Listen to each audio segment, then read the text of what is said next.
Selamat datang kembali.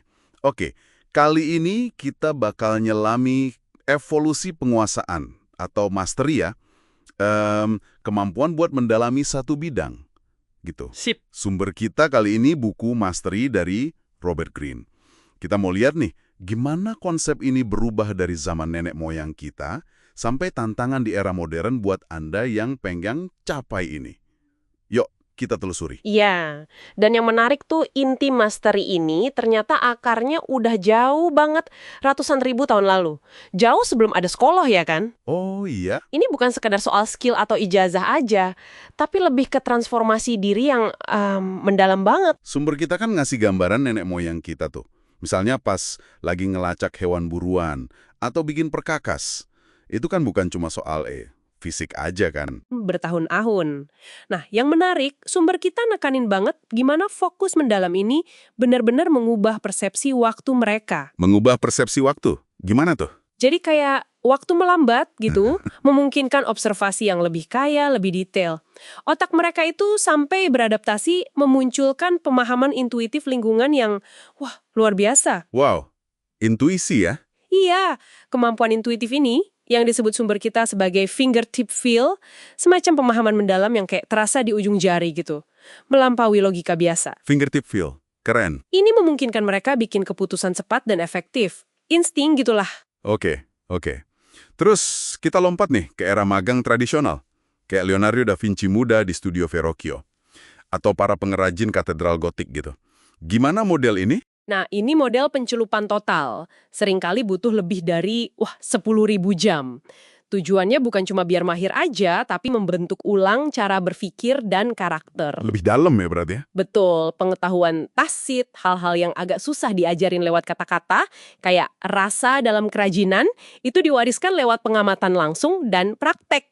Tapi aksesnya gimana dulu? Pasti susah ya? Iya banget. Dulu kan aksesnya sangat terbatas. Dikuasai segelintir orang, para elit gitu. Makanya sosok master itu kesannya langka dan agak misterius. Nah, tapi kan jelas banget, landscape-nya berubah total di era kita sekarang ya kan?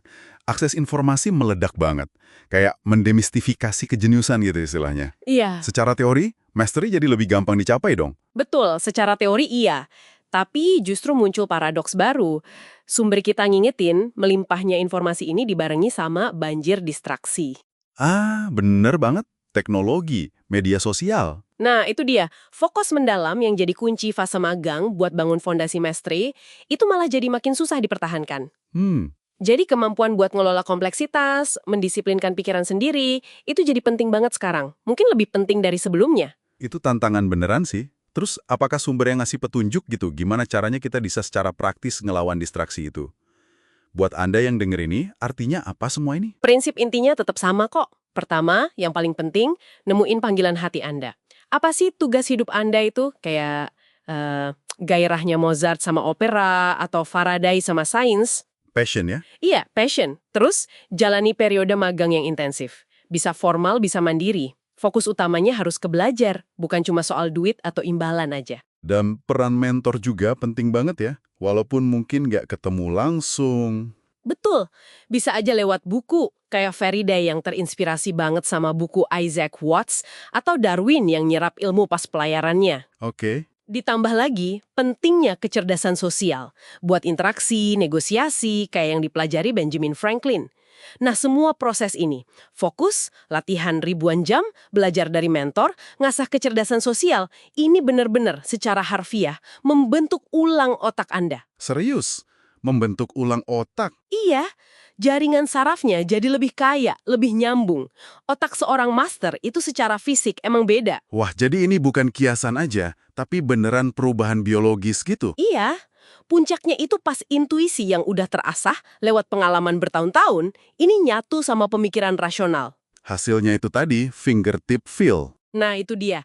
Kemampuan merasakan gambaran besar, bikin keputusan cepat dan akurat yang kadang melampaui logika step by step.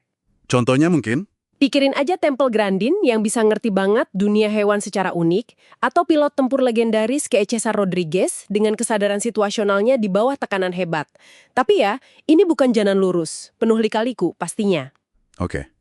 Jadi, jelas banget ya, evolusi mastery ini nunjukin kalau ini bukan bakat magis atau warisan semata. Ini potensi manusia yang bisa dibuka lewat proses yang udah teruji. Fokus intens, praktek mendalam, dan adaptasi. Intinya, transformasi diri yang aktif. Dan ini membawa kita pada pertanyaan penting buat Anda renungkan nih.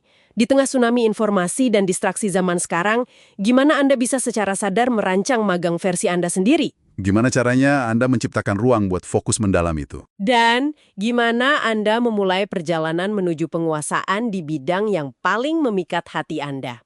Sesuatu buat dipikirin kan?